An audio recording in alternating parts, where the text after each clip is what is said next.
L'Esturgeonnière est une entreprise qui est née en 1991 sur l'idée originale donc, de l'élevage de l'esturgeon autour d'un forage géothermique et de la production de chair d'esturgeon.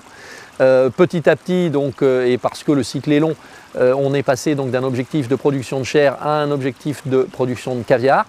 Et aujourd'hui, nous produisons environ 4 tonnes de caviar à l'année avec 17 personnes. Le marché aujourd'hui, c'est 65% de marchandises vendues en France, 35% donc sur le marché international, avec de plus en plus de grands exports, c'est-à-dire de ventes en dehors de l'Union européenne. Donc les valeurs en matière d'environnement sont des valeurs très fortes.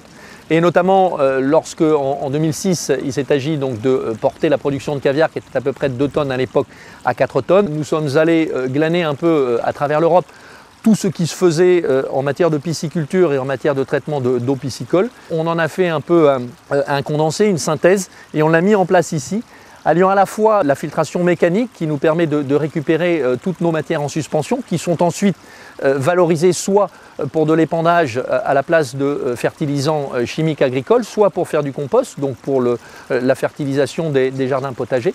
Pour toutes les matières solubles, on a mis en place des systèmes qui étaient complètement inédits à l'époque, qui commencent à être un peu plus répandus aujourd'hui, et qui nous permet de traiter l'ammoniac, qui est le polluant principal, pour rendre cet ammoniac complètement inoffensif par rapport aux contraintes environnementales. Donc véritablement, j'allais dire, un trait d'union depuis le départ qui n'a jamais été rompu autour de ces valeurs environnementales.